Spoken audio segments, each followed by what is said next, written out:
I hate theater. Well, it's so disappointing, isn't it? Do you know what I do when I'm sitting in a darkened theater waiting for the show to begin? I pray. Oh, dear God, please let it be a good show. And let it be short. Oh, Lord in heaven, 2 hours is fine. 3 is too much.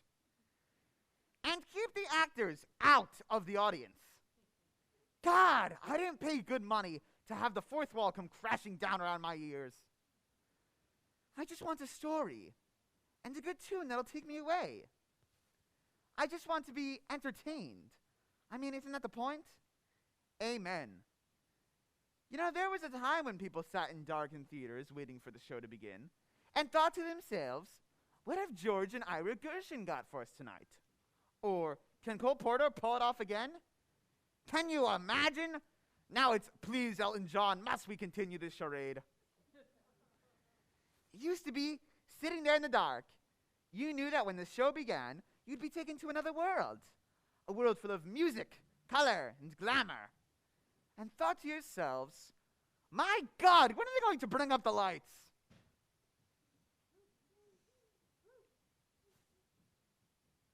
Hello.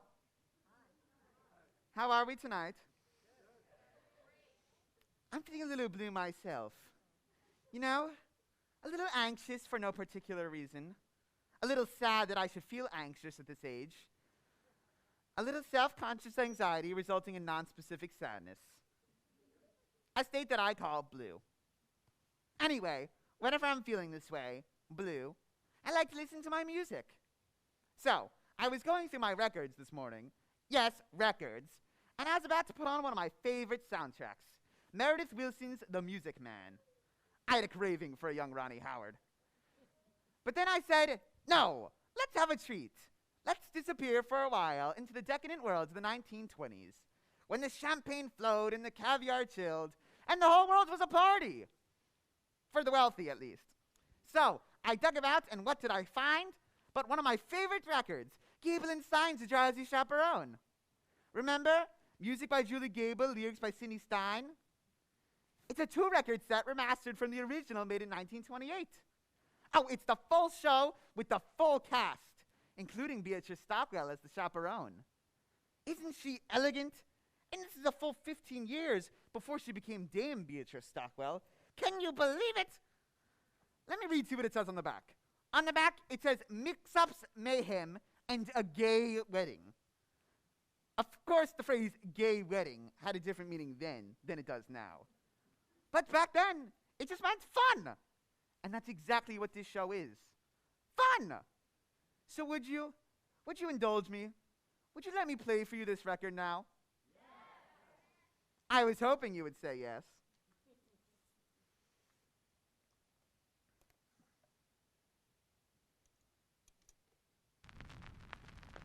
You hear that sound? That static? I love it. To me, it's like a time machine starting up.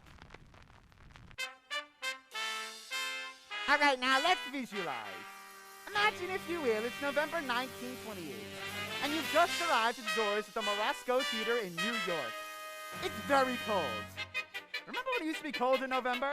Not anymore. November's the new August. Ah, it's global warming, we're all doomed. Anyway, a gray fleece is falling from the sky, and it's very cold. But you don't care, because you're going to see a Broadway show. Listen.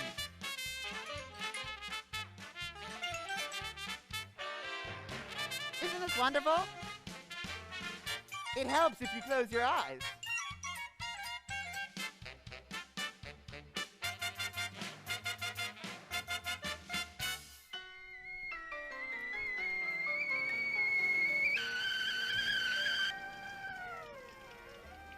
Overtures. Overtures are out of style now. I miss them. It's the show's way of welcoming you. Hello, welcome. The meal will be served shortly, but in the meantime, would you like an appetizer? That's exactly what an overture is. A musical appetizer.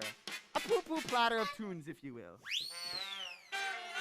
Woo, something new. What could it be? Maybe a dance tune. Kind of rollicking? Maybe involving pirates. Don't worry, there are no pirates. All right, now here we are. The moment where the music starts to build and we're only seconds away from being transported.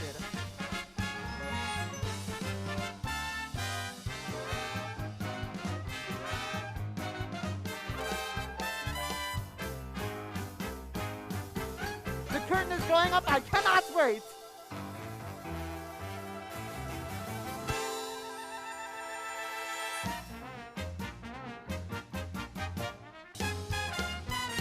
A wedding, hooray! Ding-a-ling, ding-a-ling. Well, there you have it. All the guests have arrived. Coming our way. The bride who's stepping down the stage below. Let's step in our bridegroom. And hiring producer, jovial gangster posing as Petra, Really happening. a flaky Corinne, a Lothario, and an aviatrix, what we now call a lesbian. Surely happening. And of course, my favorite character, the Drowsy Chaperone. What more do you need for an evening's entertainment? Wasn't that wonderful? And we will ding along. I don't even know what that means. All right, I'll guide you through this record as best I can. Don't worry, it won't be hard to follow. So, we start with a welcome from the love-struck groom. To Miss Janet Van de Graaff, the most beautiful girl in the world. Absolutely not. Excuse me? The groom mustn't see the bride on the day of the wedding. It's bad luck. I hope you heard that, because that's the plot. Basically, hang on for the ride.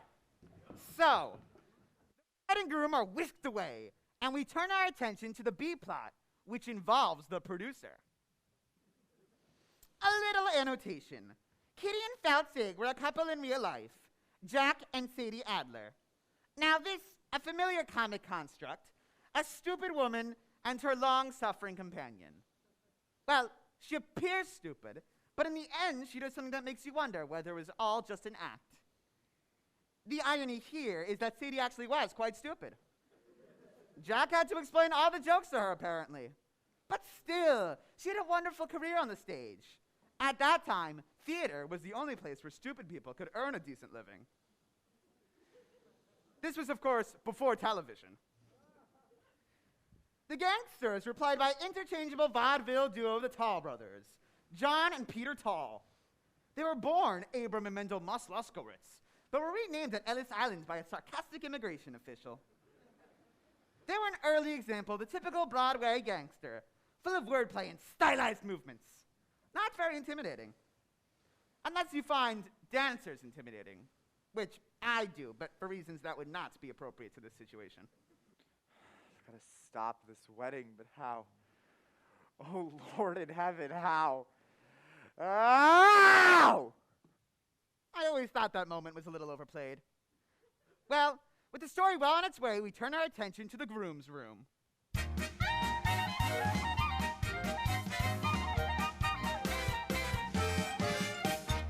Hey there, handsome. Show me those pearly whites. The groom was played by the dashing Percy Hyman. He started out as the all-bright toothpaste man. His fabulous smile adorned every tube. Albright was hugely popular in the early 20s because it contained cocaine. It's true. If you looked at the label, it was the 5th ingredient down, right after sugar. Well, it wasn't long before he became a huge matinee idol. Now don't you worry. It's perfectly normal for a groom to be nervous on his wedding day. It is, of course! Now, some people like to say that Percy Hyman was a bad actor. And to those people, I say, shut up!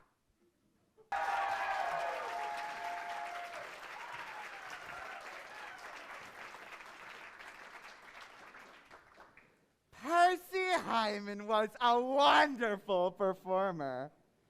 I'd like to think of him panting and sweating after a long dance routine. He's still alive, you know. I saw him on the news the other day celebrating his 100th birthday. Now, to say that the years had taken their toll on him would be a grotesque understatement. They wheeled him out, and he had that face of wide-eyed pain and confusion that God reserves for the very, very old on their birthdays. You know, the one that says, "Who are you? Who am I?" And why is this cake on fire? You know what I mean. Anyways.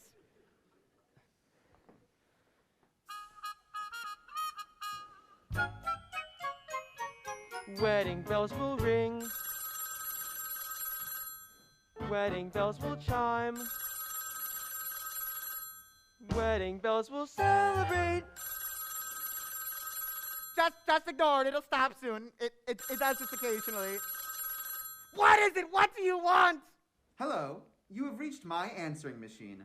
Leave a short message after the tone, and I'll call you back at my convenience.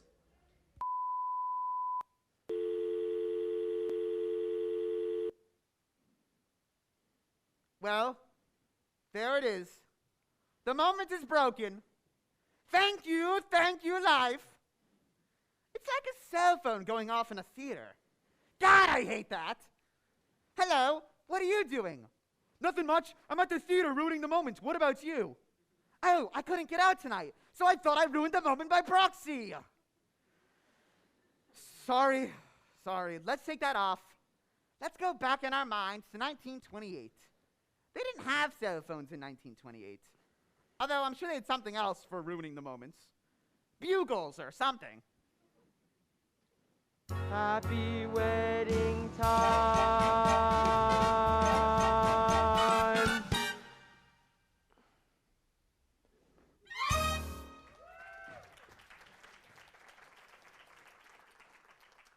Now the scene shifts and we turn our attention to the glamorous Janet Van de Graaff as she lounges by the pool and takes questions from reporters. That was Jane Roberts as the bride. She was the Oops Girl, remember? Surely you remember the Oops Girl. Don't you people read?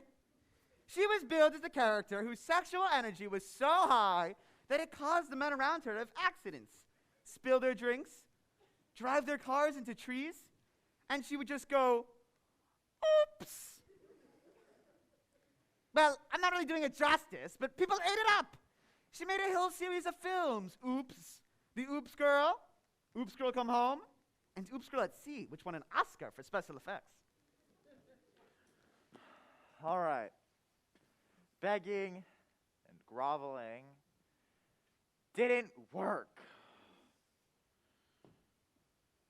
On to plan B. And for that, I'm going to need an accomplice, someone gullible with loose morals. I need a European. La la la la. In walks Adolfo, self-proclaimed ladies' man. Adolfo is played by former silent film star and world-class alcoholic, Roman Bartelli. He was the one who later drank himself to death in his chateau in Nice, remember? It was only days before they found the body, but by that time, it had been partially consumed by his poodles. Well, only partially consumed. Excuse me, I don't believe we've... Roman Bartelli chewing the scenery. You certainly couldn't get away with a performance like that nowadays, could you? Mature contemporary audiences are too sophisticated for broad racial stereotypes. So we've banished them to Disney. Let the children sort it out. Water, madam. This is pure vodka, you poop! I hate this scene. Well, now I really do need some ice water. Ice water, madam? Yes, what are you going deaf? Would that I were. You can see where this is going. It's really just a series of spit takes. Your ice water, madam. This is pure vodka, you poop! In some ways, the Drowsy Chaperone was quite progressive. Your ice water, madam. This is pure vodka, you poop! In some elements of the Drowsy Chaperone were progressive. Others were still in 1928. You know what? I'm just going to skip ahead here. Your ice water, madam. That was, you poop! Where do you think you're going? I'm going to find myself some lime juice. Lime juice? For heaven's sake, why? I'm going to wring out my eyebrows and make myself a gimlet.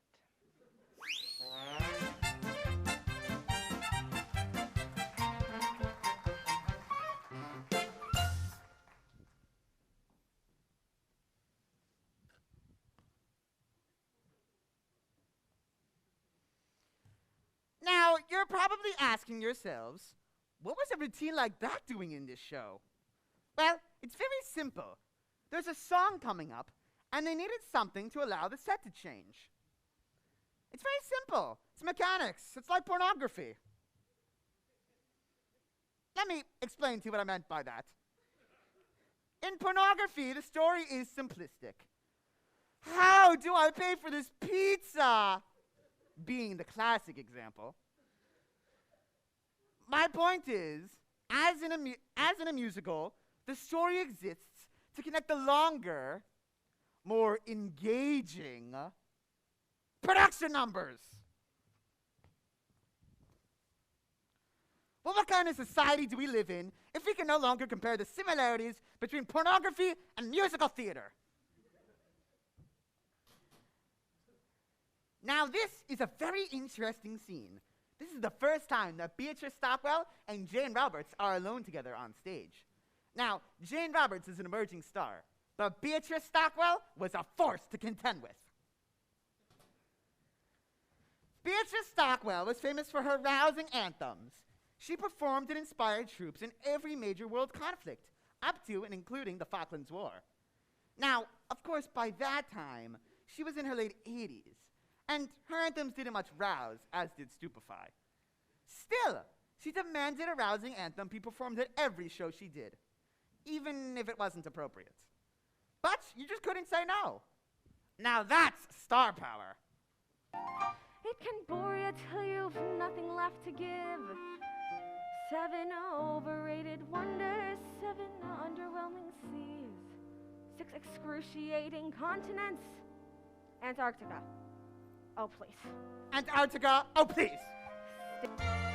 Don't you just love her? Basically, she sings rousing anthems about alcoholism. But that's what I love about her. She just does her own thing, whenever she wants, regardless of the needs or concerns of others. My mother was like that. Still, I envy her. Oh, when will love come crashing through my door? La la la. Look who it is! It's Adolfo come to seduce the bride! I am Adolfo. Try not to think of the poodles when you're listening to this part. That was my mother's favorite number in the show. I always think it was her secret fantasy to want to be swept up by a Latin lover. But that's what musicals are all about. Romantic fantasy. Falling in love at the drop of a hat. Spontaneous tangoing. Suddenly finding yourself in a romantic setting.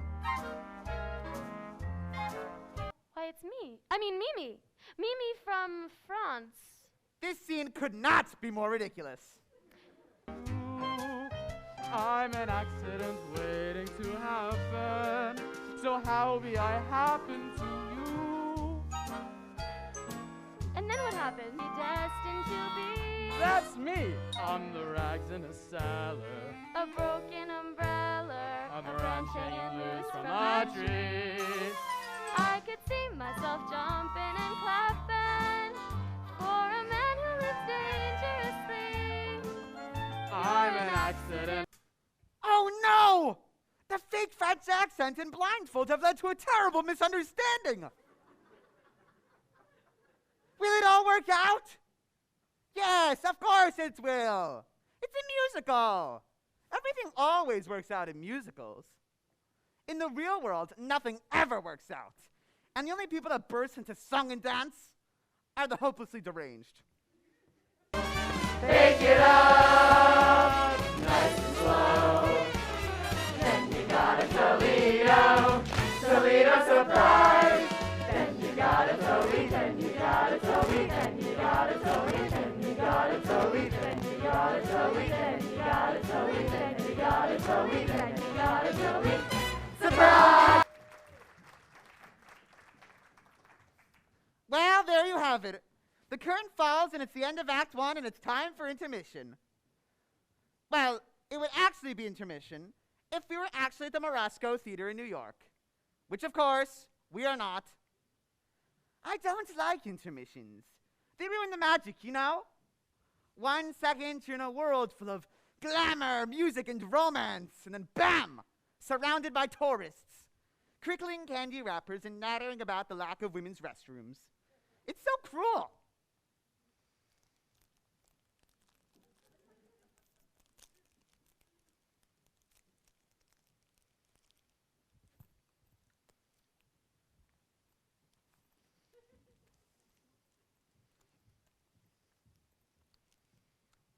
Oh, it's a power bar. I have a bit of a blood sugar issue. I have to eat small meals all day long, otherwise I get all jittery. I know it's rude, but you would not like the alternative. Believe you me, believe you me.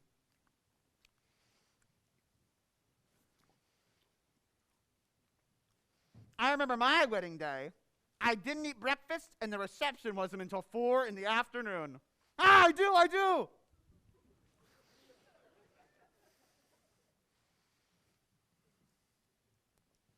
Are you surprised that I was married? Well, there you go. You shouldn't go making assumptions about people. I'm a very complicated person.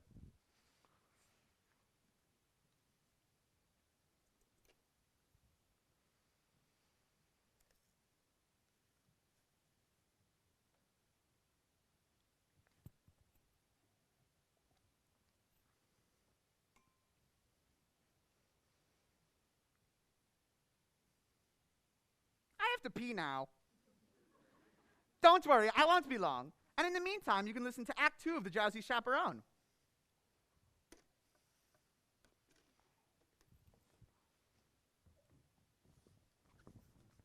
Impossible! What? Sorry. That was not from the Drowsy Chaperone. That was from another musical entirely.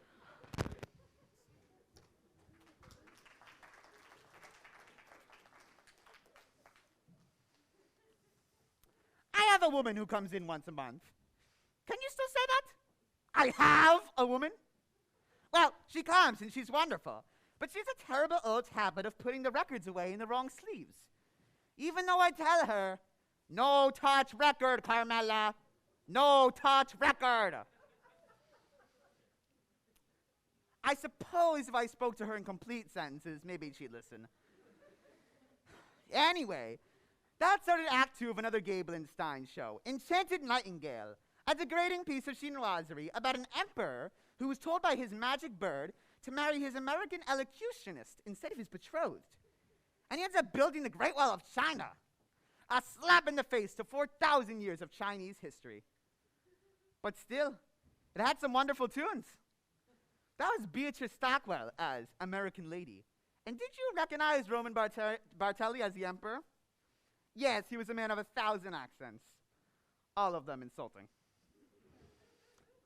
Anyways, Act 2 of the Drowsy Chaperone begins like this.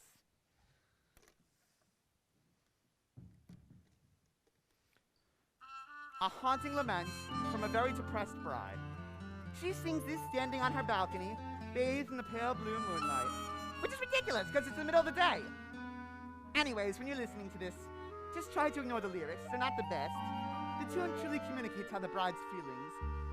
The lyrics, they're not the best. Just tune them out. But I'll always save that pedestal for you. I'm just going to pour myself a brandy. Come, my little monkey. Come, my little monkey.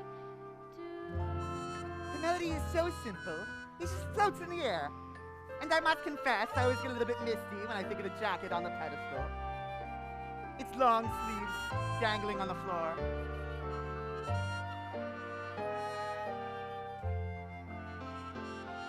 Oh, monkey, monkey, monkey! You broke my heart in two. But I'll always save that pedestal Pedestal. for you. Come, my little monkey. Come, my little monkey.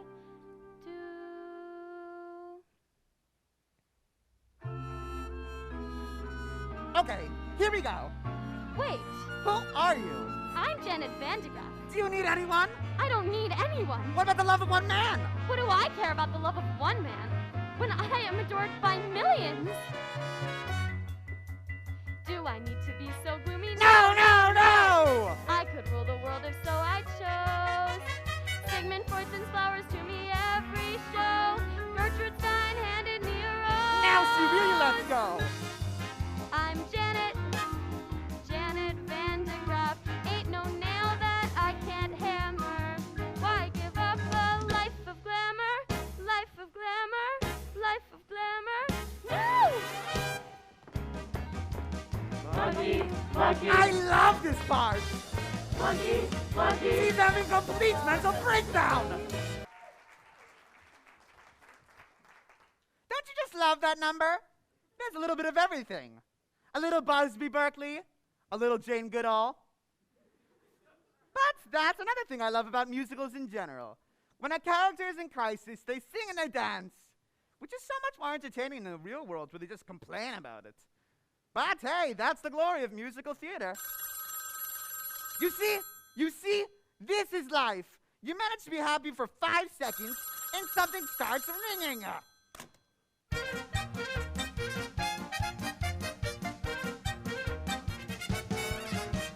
What a beautiful day for a wedding. Shall I have the pews removed now, or would you prefer I wait until morning? Okay, I'm going to stop here because I don't want to be interrupted by a ringing telephone. Here we have 2 vaudeville performers who have slipped through the cracks of time. They are Noel Fitzpatrick and Ukulele Lil. I don't know much about them. I suppose Ukulele Lil plays the ukulele, although she doesn't in this show. Oh, I tried doing research. I went through all my books. I even tried the internet. But all my search results resulted in Tiny Tim's autopsy photographs. Anyways, they're both charming. What? Yes, that was nice. But to be frank, on some level, that number pisses me off. Now, I'm going to say something here. And yes, I have been drinking. But I'm going to go out on a limb and say that love is not always lovely in the end. Often in the end, there are lawyers. And another thing. Surely someone was aware of the sexual connotation of that title. Love is always lovely in the end. I guess all I'm saying is that number is naive. And irresponsibly so. Sorry, I'm just looking out for the benefit of the young people. Don't worry, I won't interrupt anymore. Oh, there's a moment coming up that I've been obsessed with. Robert. And now here it is. Not only the culmination of the plot, but the moment that has brought me back to this record time and time again. And now here it is. Listen. My advice to you is, Now here it is. Listen. while you can, You see? You can't quite make out what she says because someone drops a cane. I'll play it for you again. while you can, Is she saying live while you can or leave while you can? while you can. Now, it's Beatrice Stockwell, so it might just be a cynical quip. But that's exactly what you're thinking, standing there at the altar. Live or leave? And, well, you have to live, because you do love her in some way. It's not an exact science. An arrow doesn't come down to the sky and point to the one you're supposed to be with. So you say it. You say, I love you. And you basically phrase it as a question. But they accept it as a fact. And then there she is, standing there in her $3,000 dress, with tears in her eyes, and her nephew made the chuppah. So what do? Do you say, I was kidding, I was joking? No, you can't. You live. And for a couple of months, you stare at the alien form in bed beside you and think to yourself, who are you? Who are you? And one day you say it out loud. From then on, it's child separation and couples counseling and all of your conversations revolve around her eating disorder and your Zoloft addiction until you finally lose the deposit on the house, and the whole relationship part ends on a particularly ugly note, with your only copy of Gypsy going spinning through the air and smashing against the living room wall. But still, on a broader, larger sense, it's better to have lived than to have left, right? Well, you can. You have no idea how many times I've listened to that. I do. Up in the... Oh no! Oh, I can't believe it! Just hold on, everybody hold on. I'll find the fuse box. Just keep the show alive in your minds. Don't worry. Everybody, stay quiet. It's a super. Oh, God. Hi. Hello? Your power's out. Yes? Yeah, we had to shut the power off because we're replacing the breaker panels in the basement. Yes? So we replaced it, but when we turn the power off, all the breakers in the apartment stripped. Yes? That's what happens. It's normal. Yes? So I gotta reset your breaker.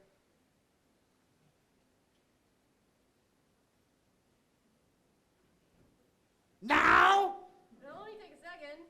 All right. Because I tried calling you earlier, but there was no response. Oh, I've been having troubles with the telephone. All right, here we go.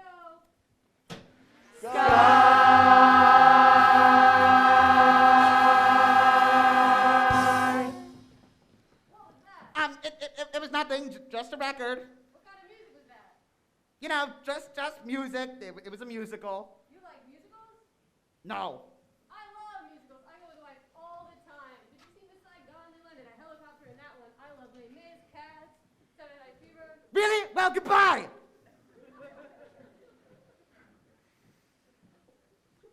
Well, there we are. One note away from the end of the show, and the moment is broken.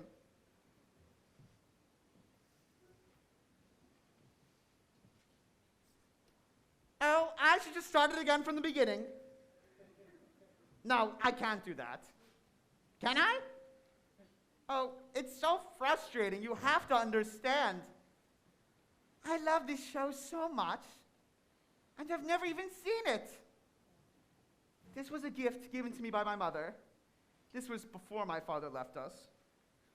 Oh, he didn't leave because of the record, although I'm sure it didn't help matters.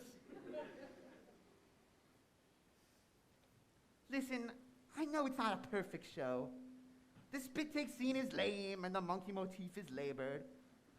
But it does what a musical is supposed to do.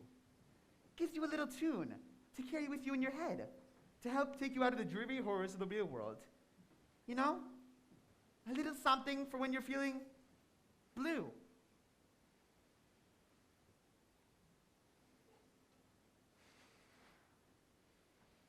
As we stumble along on life's funny journey, as we stumble along into the blue,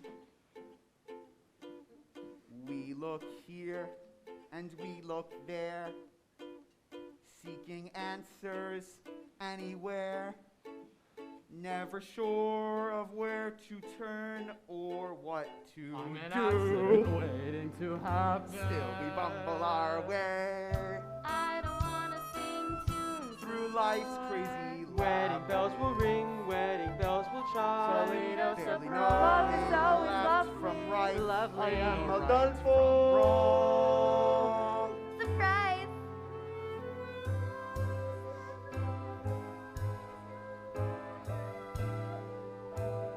We'll sing his song as we stumble along. Still we bumble our way.